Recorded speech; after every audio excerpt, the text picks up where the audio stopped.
So, it is 2:30 in the morning. I meant to do this earlier, but I fell asleep on my couch at 9 o'clock. So, I don't know. I woke up 30 minutes ago.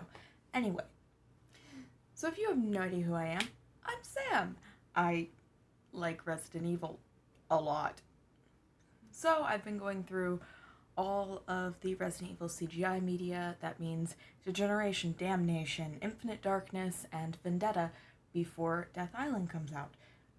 Today we're doing Infinite Darkness, which, I mean, fair thing to note, I remembered this more fondly than it actually ended up being, if that makes sense. Because I forgot 99% of what happened. That doesn't bode well for the rest of this. Regardless. So the way this works is I will give you everything that happens in it, so, spoilers ahead. Then I will tell you what is actually important in this piece of media to, Resident Evil canon as a whole, and, give it a ranking, i.e., should you watch it? Is it worth rewatching? Or was it not even worth the time the first time around? Which I know, I've kind of already spoiled saying I forgot 95% of this. 99%. It's a lot. So if you haven't seen my videos talking about Degeneration and Damnation, and oh my gosh, was that a naming convention mistake, I will put those videos in the cards so you can watch them. I recommend watching both of them before this, because I will be referencing both of those. I didn't mean to. My script, it does, because it just ended up there. So Infinite Darkness. Infinite Darkness is this. It takes place 1 year after Resident Evil Degeneration, and it's the last time we see Claire and Leon together prior to Death Island. So take that for what you will. We also have both of the remake actors reprising their roles, which, Nick Apostolides is an amazing Leon. Panicello is a amazing Claire. Even if she isn't Allison Court, that's a high bar to meet, so. Also, Ashley Graham's picture makes a cameo in this. It's not important. I just love Ashley Graham. So we're actually going to break this down by episode, because this is a Netflix series. By the way, that's going to be the best way to watch it, but I believe you can buy Infinite Darkness on YouTube if you want to do that. So those links will be down below. Also, I misspoke in the last video. I thought each of these episodes were an hour. They're not, but they certainly feel like an hour. Okay, so episode 1. I know I just said this takes place a year after Resident Evil Degeneration, but we get regular flashbacks to different time periods. One of the main ones is 2000 Panam Stan, which is really just a not very sly combination of, all the Middle Eastern countries that America was warring with after 9/11. Because, oh gosh, there was so many. So many. We actually start with one of these flashbacks, and we start aboard a helicopter with the Mad Dogs, who are a unit of the U.S. Army. And they're flying back to base when another helicopter actually goes down. So we see the command center and the back of, the commanding officer, who just tells them, oh no, don't do anything. Just continue on. But the leader of the Mad Dogs, who is Jason, one of the main characters of this, oh gosh, there are so many characters that just... So the Mad Dogs have been commanded to not do anything about this helicopter that has just been downed, and Jason, who is the Mad Dogs' leader, defies the order. So the soldiers from the downed helicopter are quickly eliminated by local militias, but the Mad Dogs try their hardest to recover survivors, and they actually do manage to pull one guy from the wreckage. Then we flash away to the dead soldiers being strung up and burnt in the middle of a party celebrating their deaths. And there's a young boy that witnesses this, and then we get the title sequence, and then we switch to 2006. Look, this is a lot. It's gonna be a lot. It's gonna be a lot to... Because there's so many flashbacks, and I can't reorder the events to tell it to you in a better way, because it's all dramatic timing. So in 2006 Panam Stan, we have Claire, who's actually working with TerraSafe, and she's talking to that young boy who has actually been rendered unable to speak from the horrors that he witnessed. He can, however, draw. So Claire recognizes his drawings as depicting zombies, and it's actually depicting the scene from the flashback that we just saw. We get that tiny little scene. And then we flick over to Leon, who's arriving at the White House via helicopter. But we very quickly, switch away from him again to Shen May. I love her. Apparently a lot of people assumed that she was Ada, but she's definitely not. She doesn't have the red color coding, my guys. Anyway. Shen May. She's meeting with 4 agents, but, Leon's late. Of course he is. So all of these agents are, to a degree, at least a little important. Arguably the least important is Patrick, who literally just thinks that Leon is being shown favoritism for, saving the president's daughter, and doesn't really care about Leon's track record with bioweapons. I mean, fair. Then we have Shen May, who I can't actually talk about too much because she is so integral to the stories, twists and reveals. I love her very much. I love her. And last we have the hero of Panam Stan, who's just Jason from the flashback. And Patrick is quite the Jason fanboy. And he's trying to talk his ear off as they're being moved to a second location, because that's how late Leon is. They're in a waiting room and they actually move because he's so late. Yeah.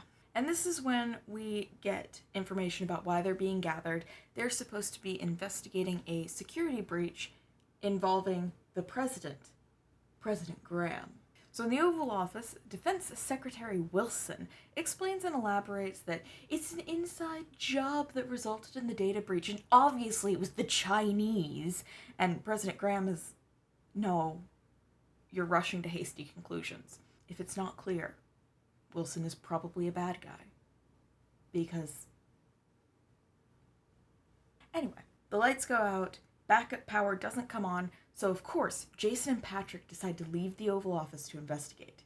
They encounter a man who very quickly is turning into a zombie, and Jason leaves to go check upstairs during this. I don't understand why they split up, because he's back in, the next 15 seconds. The zombie attacks Patrick, and while he tries to fend him off in what is very comedic, he throws this man into a chandelier. However, the zombie is still getting the jump on him, and Leon conveniently ends up saving him. So they all end up regrouping at the Oval Office, and they make a plan to get President Graham out of there, with the president kind of affirming that Leon is his favorite, and simultaneously devaluing the other agents. It's like, look, I know Leon saved your daughter, but also, And of course, because they're the most important, Leon and Jason take point and lead the group to a bunker. And then they all immediately split up, with every single agent except for Patrick venturing back into the White House to, try to clear out the zombies. Poor Patrick. And like I said, they venture out in there and then immediately split up, with each agent getting their own little fight sequence. And fair warning, there's a lot of flashing here, particularly with how dark it is. Ugh. Jason and Shen May's little fights really aren't too exciting before they reunite. Jason kills a handful of zombies in the most uninspired manner possible, and Shen May killed one with 3 shots. I love Shen May, but they don't give her any spotlight. Leon's fight is, as always, pretty extra because it's Leon. And then literally they have these fights, and then it's just the next morning and decontamination is coming in to make sure there's no blood on the walls, I guess. And Leon and Jason are discussing how they think zombies actually got into the White House. I don't know what to tell you. I watched this 2 days ago and I don't even remember this episode anymore. Meanwhile, Claire arrives to talk to one of the people who was actually turned into a zombie. So the guy, Ryan, who I believe is the president's aide, they throw a lot of people at you and not all of them are named. So Ryan, she actually manages to talk to, and the man literally gaslights her, saying that she must have mixed up the dates of her appointment instead of just saying, yeah, sorry, the guy you're supposed to meet is dead. Well, either way, she runs into Leon, and they catch up a bit. She mentions a signing ceremony and asks Leon to look at the picture that the boy drew. She's suspicious about the government potentially covering up outbreaks. Jason ends up pulling Leon away before they actually get too in-depth. The entire exchange is pretty friendly. Leon tells Claire not to do anything stupid. She teases him about his suit. They go on their separate ways until the end of the show. And no, I'm not kidding. I feel like a lot of the selling point for Resident Evil Infinite Darkness was, hey, it's Leon and Claire. And they're literally together in episode 1 and episode 4. And that's it. They have maybe 2 conversations. Maybe 2. So if you're watching for that, you're going to be sorely disappointed. Then we get Defense Secretary Wilson talking to President Graham. Wilson says that the documents that were accessed in the hack regarded a bioresearch facility in China and suggests a covert investigation. Ryan cautions against doing this, but Wilson insists that they are under imminent threat. I think this is interesting because you very literally have President Graham and then the devil and angel on his shoulder. Graham looks away to the pictures behind his desk. It's Ashley's pictures. While not explicit, it's pretty clear that Graham is thinking right now about Ashley's safety and the capture by Los Illuminados, so he turns back to Wilson and approves the covert operation. Better safe than sorry, am I right? So of course, Jason, Leon, and Shen May end up boarding a submarine to go to China. Poor Patrick. During the trip, they talk with Jason briefly, with him saying that literally everything is classified. And when Leon pushes for more information, it's just classified. And it's kind of cool to see this dynamic where Leon isn't the leader here. He's literally like, oh, you're the new kid. You're the rookie again. Really, Patrick's the rookie, but, he gets shuffled off, so. When Jason leaves, Leon asks Shen May to dinner.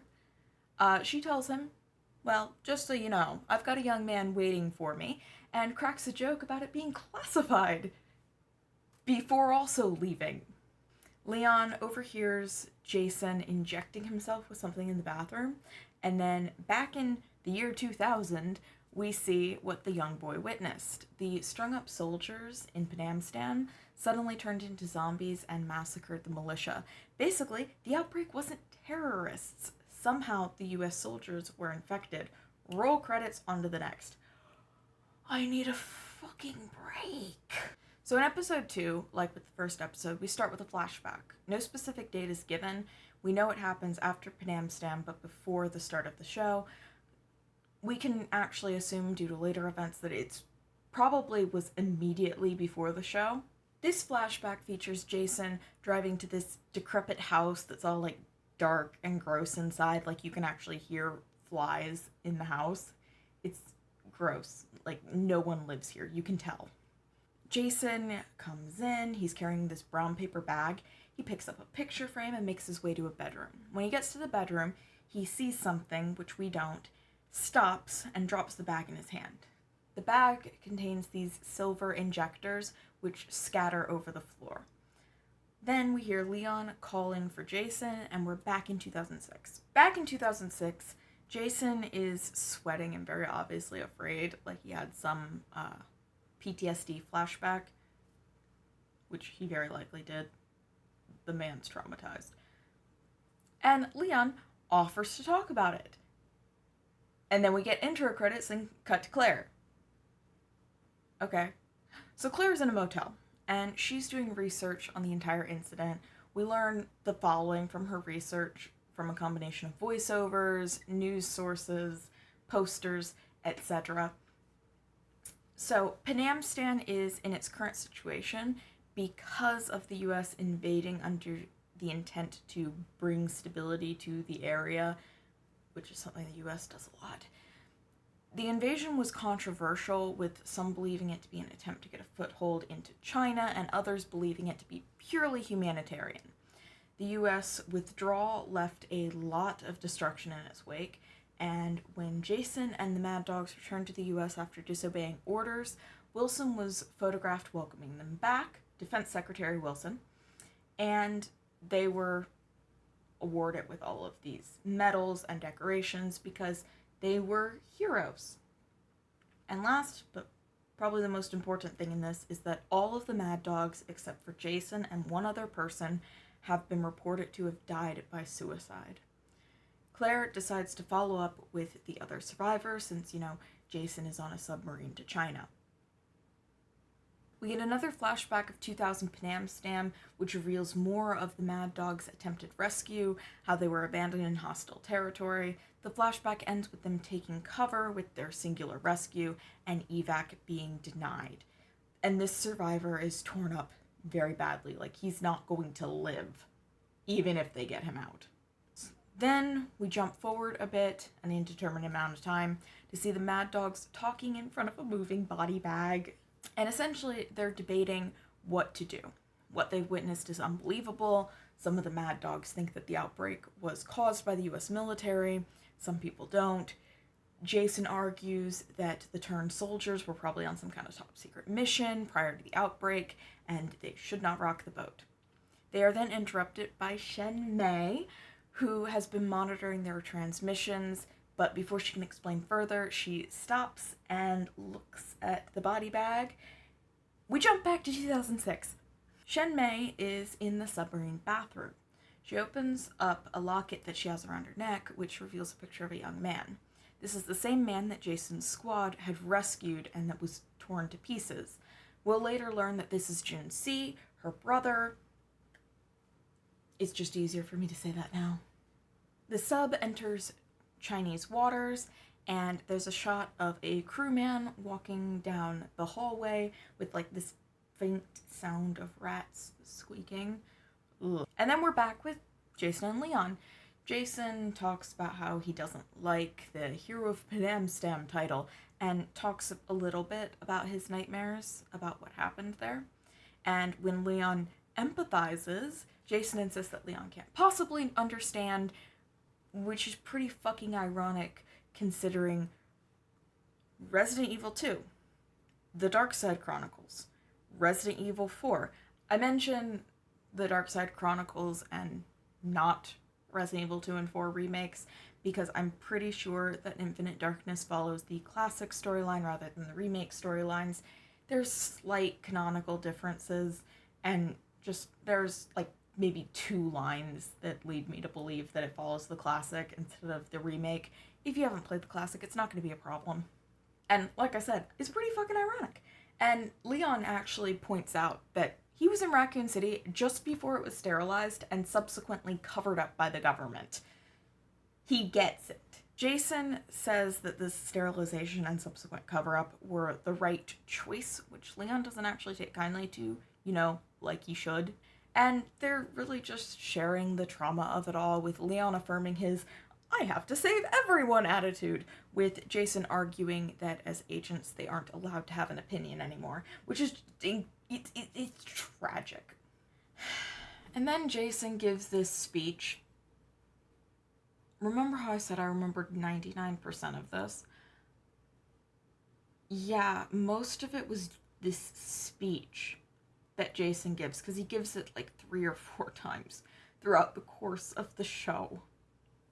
And I really hate it because it's repeated so often. And I'll talk about it further when we get into how Jason as a character is, for me, one of the worst parts of the show, purely because the writing fails him at every opportunity. He gives this massive speech about terror as the real virus. It's a bad take. Their conversation, however, is interrupted when the sub suddenly jerks. Okay. And it actually begins sinking lower in the ocean because all of the crew have been killed. Leon, of course, immediately goes for his gun, and Jason is like, no, you can't go firing a gun in the sub, you'll blow us all up. So we get the knife. The knife.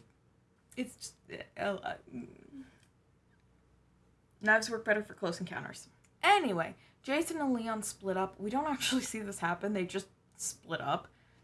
And Leon is walking down this hallway over some dead crew members, and as he does, it's just the most horrible squelching noises ever from inside of the bodies. Ugh. Sound design in this. Love it. Meanwhile, Shen May's in the engine room and orders the surviving crew members to shut all the doors of the sub to isolate the outbreak that she knows is happening.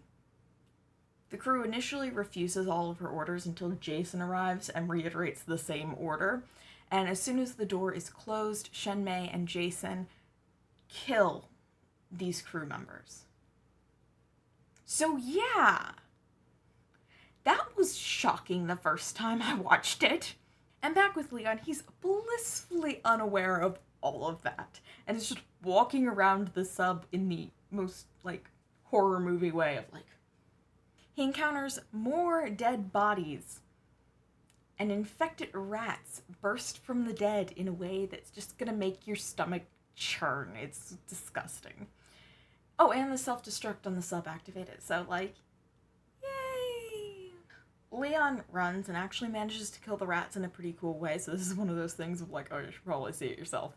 Then he makes his way to the back of the sub, where he sees the people that Shen May and Jason killed. Leon gets dragged along with them on their escape, because he's Leon fucking Kennedy. Now back with the president, Wilson is telling the president that they received an SOS from the sub before they went dark, and implies that the Chinese must have attacked it. So, like I said, if you don't know that Wilson is evil, he's evil. In Shanghai, Shen May, Leon, and Jason enter a prepared apartment. During this, Leon sees that Shen May's knife is bloody, and this apartment is stocked with weapons. And they kind of just let Leon do whatever before he demands answers. At some point, Shen May leaves and comes back while Jason and Leon are having their conversation, and she's just hiding, listening in. I don't know why she left to begin with. It's like a scene was cut. Because she just looks like she's holding groceries. It's a little weird.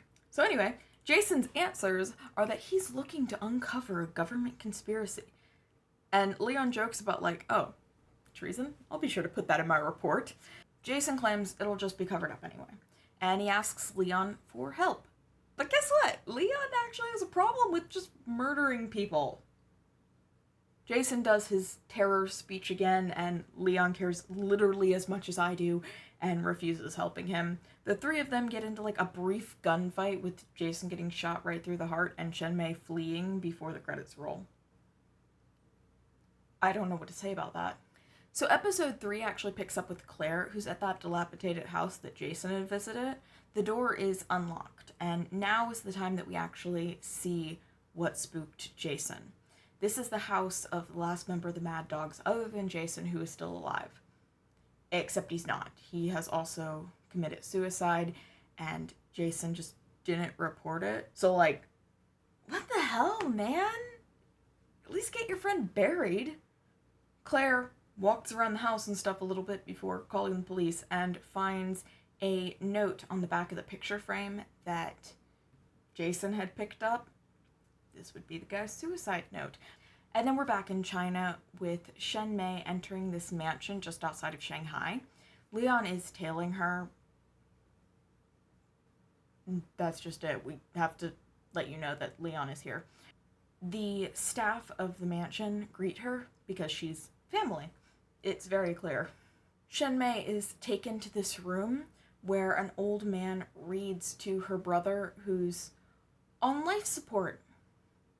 Kind of. Before they can actually get very far into a conversation, Leon bursts into the room with a gun at a random guy's head. Okay. At this point, Shen May explains that Junsi is her little brother, and this is probably the young man she mentioned earlier.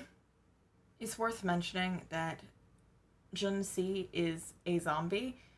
The dude also doesn't have any arms or legs. And that was before he turned into a zombie. Shen May states that she believes that her and Jason are trying to reveal the conspiracy for real good, to make sure that nothing like what happened to her brother happens again. We are then shown that Shen May was in the command room when the Mad Dogs asked for evac. She heard that they had her brother and went in specifically to get him. In a flashback, she actually opens that moving body bag to reveal her brother, and Jason comforted her when she saw her zombified baby brother. With Leon, she explains that Wilson was the commanding officer and had partnered with a pharmaceutical company to use Panamstan as a testing ground for BOWs, with US soldiers being the lab rats. And then back with Claire, we realized that she was able to put all of this together on her own thanks to, the suicide note. That's something that's a little bit of a problem here, because every time that Leon learns something or Claire learns something, in literally the next scene, the other character has to find it out, so they end up repeating everything twice. Then we're back in 2000's Panamstan before Shen May arrives. Jason is trying to comfort Junsi as he dies, promising that they will at the very least take him home. During this, they're attacked by zombies. Everyone's bitten during this, and after the attack, Junsi explains to them that they're all infected. He has inhibitor in his bag, and he gives this inhibitor to the Mad Dogs, knowing that he's going to die anyway. And yeah, Claire gets the police to collect the dead Mad Dog's body and verbally confirms that she found all of this out the hard way. Jason and his team had decided not to tell anybody about Junsi, and Shen May's grandfather was able to smuggle Junsi to safety. Shen May explains that Wilson had been supplying the inhibitor to the Mad Dogs as blackmail to get them to perform covert operations for him. Wilson is still working with that pharmaceutical company on the side for his own profit. Jason started the outbreaks at the White House and on the sub at Wilson's order in order to goad the president into going to war with China. So yeah, Wilson's really a bad guy. The grandfather reveals Junsi and explains that he's been trying to find a cure for Junsi, and it actually has resulted in a much more docile zombie. But Junsi is also very, very dead. Wilson also had the soldiers like Junsi, who were used as lab rats, implanted with a chip to record combat data. This chip is now key evidence that Shen May had come to retrieve. It begs the question why they needed all of the guns that were in that apartment earlier, though. Regardless, the mansion is bombed while they're there, and Shen May's grandfather opts to die with Junsi as Leon pulls Shen May out of the rubble. It's honestly really tragic, and the voice actress for Shen May does such a good job here. It's heart-wrenching. At the White House, Ryan is cautioning President Graham against provoking China, while Wilson is arguing that they need to be aggressive because insert all of the atrocities Wilson has framed China for. After this meeting, Claire attempts to meet Wilson, saying all of her evidence and stuff, but Wilson seemingly brushes her off. So Shen May and Leon have escaped the mansion before it all came down around them, and it's worth mentioning, they show a scene of them escaping, and then flash away, and then flash back, and in the initial scene where they're shown having escaped, Shen May is for some reason unconscious, and then in the next scene, she's just not. It's a weird choice. Leon figures out after this attack that Jason must have been the one that ordered the bombing on her family home. I don't really know how he came to that conclusion. We're going to ignore it. They have the chip, so that's great. And Jason's terror speech is overlaid as Shen May and Leon look at the wreckage. Shen May talks about releasing the chip to prevent the atrocities done to her brother from ever happening again, and Leon argues that Shen May is following Jason when Jason is just trying to inflict the same terror on others that he had experienced himself. and he demands to know where Jason is. This is where the plot starts losing me a lot. And then we are in Claire's motel room where she is attacked. This is as close as we get to my bad bitch Claire Redfield before she is tased and kidnapped. Roll credits. At this point, we're on the last episode, and to be honest, the tiny details of this don't make sense to me. Seriously, I was writing this, and I felt like my brain was bleeding. We start at the White House. President Graham is considering his upcoming speech. Ryan retrieves him, and they proceed to this signing. You know, the signing that was mentioned at the beginning of the show. Patrick is there, and he actually gets a phone call from Leon. Like, oh, we all thought you were dead. Wait, you want me to do what now? And this is when Patrick is actually important. Claire, after being kidnapped, wakes up in this traditional underground lab tied to a chair. Great. Wilson is threatening her, drop the investigation, I'll give you all the funding to build schools in underprivileged countries that you want. Oh, and I won't kill you. Claire, of course, denies him, and Wilson goes about discrediting the man who committed suicide. His note as, oh, it's just PTSD, like, what are you gonna do? And continues threatening her. It's a thing. He explains that he plans to have the U.S. occupy Panam Stam, infect everyone, i.e. have his, virus used to create undying soldiers, effectively, and then sell his inhibitor to make himself rich. He wants to do that, in order to fight for your country, you have to be infected with this disease that'll make you reliant on my inhibitor for the rest of your life. That just sounds inconvenient and messy. He also claims that since the inhibitor prevents them from turning, it just makes soldiers never die, so, they can keep fighting for their country, and they're gonna be stronger and better, and... Claire put it best. You're just fucking nuts! She's right. Wilson tries to, frame his entire speech as, I'm just trying to protect America. Why shouldn't I be allowed to profit off of it? Claire headbutts him. It's hilarious. Somehow he continues threatening her. At this point, Jason shows up in the lab. I don't know how he got from Shanghai to the U.S. so fast. Is this in the U.S.? You don't know. Kitty! Leon and Shen May end up rushing to get to the lab, while Wilson is just kind of congratulating Jason on faking his death. So, hey, you can do more covert ops for me now. It doesn't go to plan.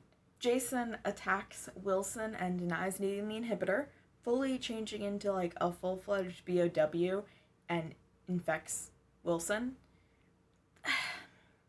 Don't get me wrong, I like the design for fully turned Jason, but it's also very generic. Isn't that right? It's very generic. Also, when Jason decides to fully turn into a bioweapon, the lab decides to sterilize because, it detects an outbreak. At that point, Shen May and Leon finally arrive, and the entire lab begins filling with acid. I gotta say, it's more unique than the we're going to blow up. And it's also probably neater. Wilson crawls away from Jason, and Jason turns to Shen May and Leon, explaining that he plans to reveal himself to the crowd above, because apparently, conveniently, the signing is happening right above this lab. Anyway, he wants to do that, terrify everybody, and then burn the entire world down. Shen May tries to convince him to stick to their original plan of revealing the chip data instead. Jason's entire arguments during this as to why they should go with his plan, they're nonsensical and repetitive. And I can understand why they're nonsensical and repetitive. But also it's kind of annoying to hear. Meanwhile, Claire is still tied up with acid pooling at her feet. Jason attacks them and somehow separates Shen May and Leon, with Shen May ending up with Jason and Leon dangling from this, like, destroyed metal bridge. Because, you know, Leon deserves to dangle above a vat of acid. Tension. Shen May gets up and tries to talk Jason down, talking about how she believes in him and stuff. And he murders her with, like, the most casual... It's just the most casual thing possible, and I'm so upset about it. Maybe that's why I forgot most of this. I just repressed the fact that Shen May died. I'm very upset about it, okay? Leon falls, but doesn't fall in the acid, so good for him. And at this point, he finally sees Claire and actually helps her away from the acid. So that's 2 conversations, kind of. I don't think near death counts. Above, Patrick stops the president before he goes to make his speech and explains really quickly, Leon told him all the attacks were really Wilson and not China. Of course, because he said, Leon told me. This leads President Graham to making a very non-provocative speech that affirms the independence of Panamstam. I think you put a little too much faith in Leon. He kills the next president. Now, back in the lab, Jason is trying to get above ground as, like, the exit is closing. So he's trying to get up there before he gets trapped. Maybe you should have thought this through a little better. And Leon and Claire split up again, with Claire going to the control room at Leon's order, with him going to confront Jason. It's really reminiscent of Degeneration's climax. Degeneration just did better, honestly. So Leon and Jason are fighting one-on-one, and I think at this point the writers realized that Claire was just kind of watching this and not doing anything. So they had her injured with some debris just so that she didn't go out there and beat Jason to death herself. Leon ends up dunking Jason in acid, and as his flesh burns away, we hear the end of President Graham's speech. Claire suffers a dislocated shoulder, which is apparently enough to put her down. Please remember, in Degeneration, she was stabbed in the leg, pulled it out, and kept going. Please don't pull, the objects out of puncture wounds. You might bleed to death. Leon goes to stand in front of the remaining part of Jason, who's, like, melting, but still alive, barely. And as Jason dies, he says that because these events have traumatized Leon, he has achieved his goal of spreading fear, because inevitably Leon will continue the cycle. I don't understand what I'm supposed to be getting here. Like, it feels like there's supposed to be something in this that makes sense, and I don't know if it just didn't translate well, or what. I'm not getting it. If you guys get it, please tell me. Because right now, I just kind of hate Jason because he sounds like one of those incels that is like, actually, the genocidal maniac is right. Which is never true. Later, Patrick and Leon reunite as, you know, the only surviving agents. And now, Patrick is a Leon fanboy instead of a Jason one.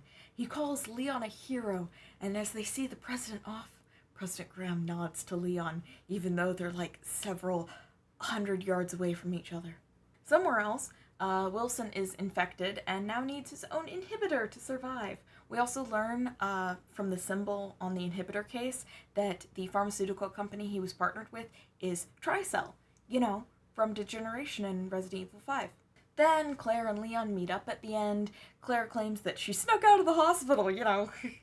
And Leon tells her that he thought he told her not to do anything stupid. She asks him to stop treating her like a kid, and he says he never will, which is weird because aren't they around the same age? Claire asks to get the chip from Leon. I'm not sure how she knows the chip exists. And he gets upset because she wants to release it to the public. And he's like, I can't give it to you. I have to handle this my own way. And Claire's reasonably angry because he's effectively participating in a government cover-up. And she reiterates that his suit doesn't suit him, but in a much more angry way. So unlike Degeneration, where these two parted on, like, good terms, they're parting on bad terms here, which is kind of awful. In Leon's defense, he kind of has to stay with the government for Sherry's sake. It still sucks. I remember really enjoying this, like, the first time I watched it, but it's diminishing returns every single episode. It starts high and then just gets low, which usually is not the case. Particularly rewatching it, it makes me realize that this Infinite Darkness is just a worse version of Resident Evil Degeneration. It's just a worse version of Resident Evil Degeneration because it does the same things. It's additional context for Claire and Leon's relationship and their characters. It introduces Tricell, and, like, that's it. That's all it contributes to the greater Resident Evil canon.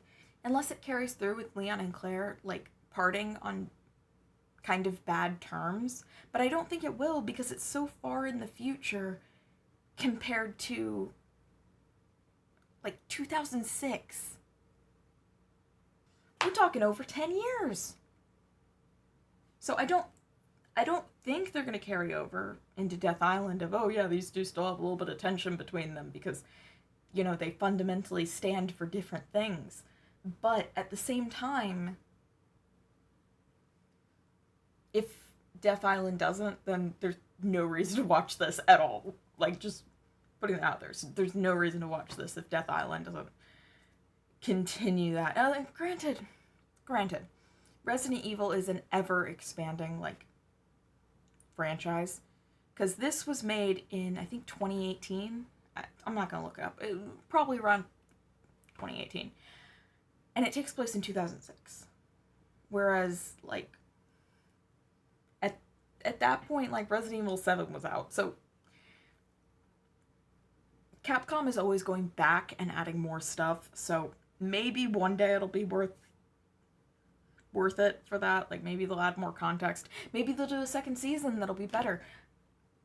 Sometimes shows don't get good until, like, the fourth season, and that's fine. I will say, however, it's worth watching once purely because the voice actors put on such an amazing performance. Like I said, I really love Shen May. Like, you should watch it just for Shen May. That's it.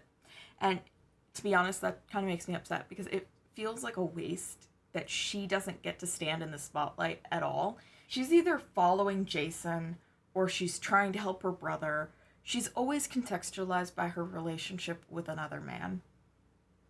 Claire, at least, is just off doing her own thing, but Claire's entire inclusion feels like an afterthought. She finds out everything that Leon does, and more, which just ends up kind of functioning as an exposition device, and it's not even a necessary exposition device, so it just ends up coming off as lazy. I am not the only person who has criticized Claire's appearance in this. It's not the voice actress, it's the fact that it's marketed as Claire and Leon, and it's just Leon. It's really just Leon.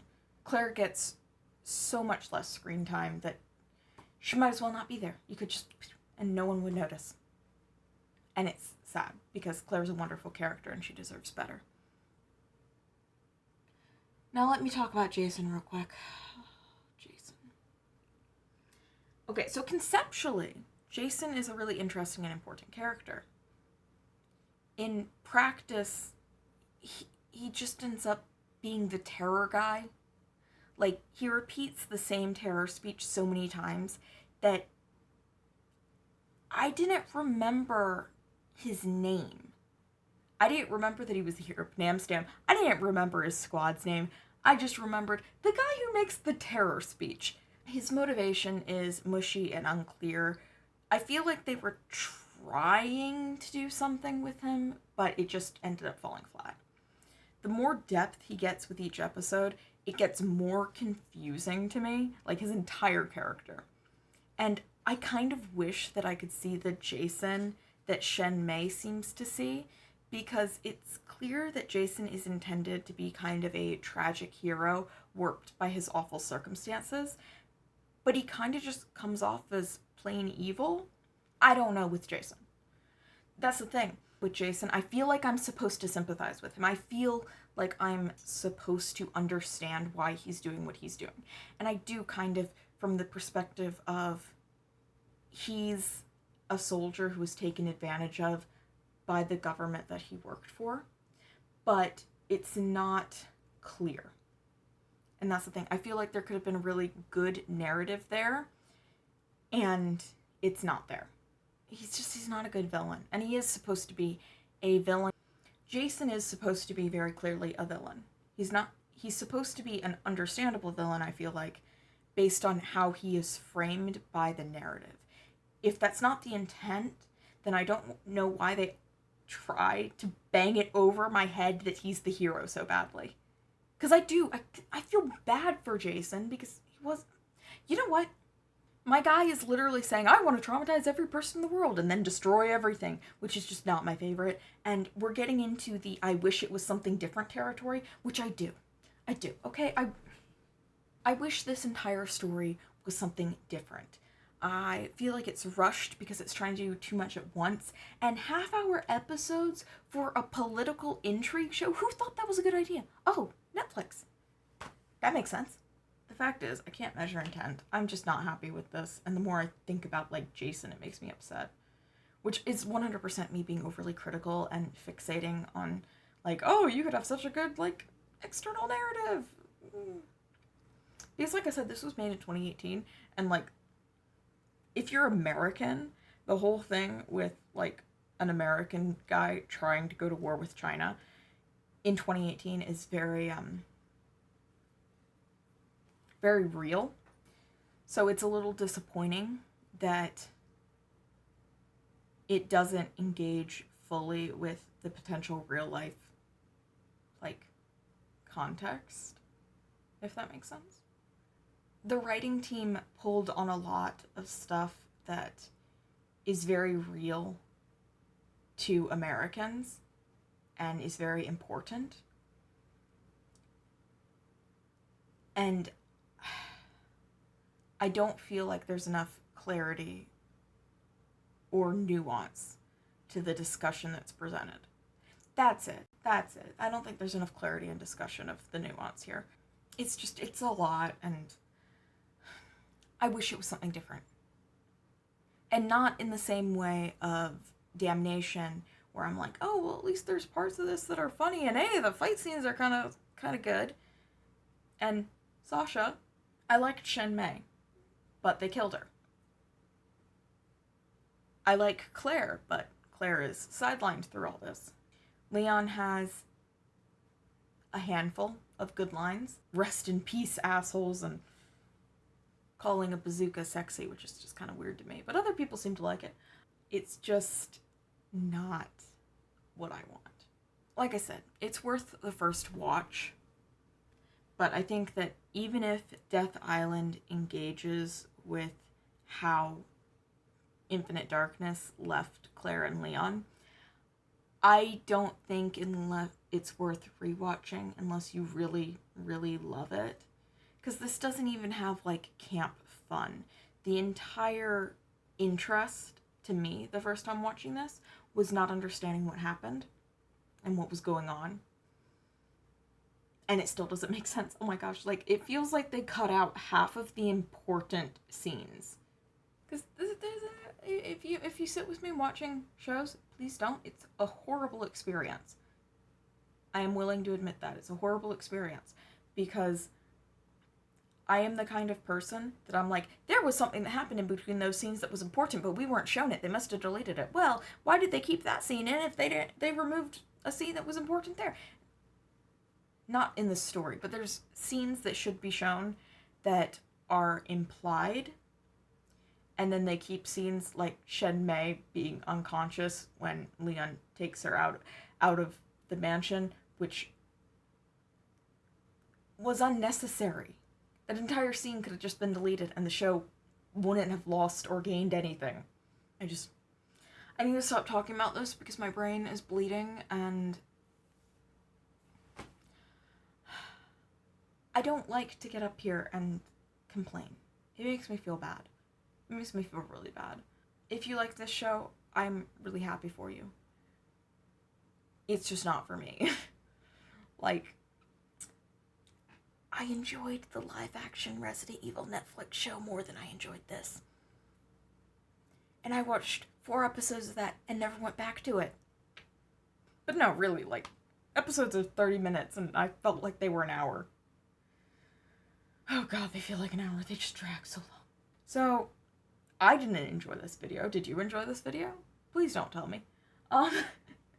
You know what? Just dislike this video and move on. Like, can we forget this ever happened? Oh gosh. But seriously, I'm gonna be back next week. Yes, I'm recording all of these ahead of time, so, you know, you'll be able to get one every week. It's great. I actually pre-record it for once other than my Halloween event. It's great. So if you want to be back next week for Vendetta, Vendetta is coming out right before, the week before Death Island comes out. So you'll have time to watch it yourself if you want to, and you should. You should watch Vendetta yourself. I'm going to tell you that right now. Spoiler alert. But, you know, you'll be all caught up. What CGI movies I feel are worth watching. So, yeah. So far, the only thing that's not worth watching is Infinite Darkness. I'm sorry. I do have to commend everyone that's worked on this because, like, you can tell the amount of love that was put into the animation and the voice acting and the sound design. And there's a lot of interesting concepts here. It's just not enough for me. It's not enough. I'm greedy. I'm greedy. I'm also an English major, so if you ever wondered why I was overcritical, it's because I'm an English major. I'm really sorry about that. My brain. It's hell. It's hell. Imagine living in here. It's bad. So yeah. If you enjoyed this video, dislike it anyway. If you want to know when the next video drops, make sure to... subscribe button's going to be over here. Hit the subscribe button. If you want to see all of my Resident Evil videos, here's the Topic Resident Evil playlist, and I'll put a recommended video here. Great.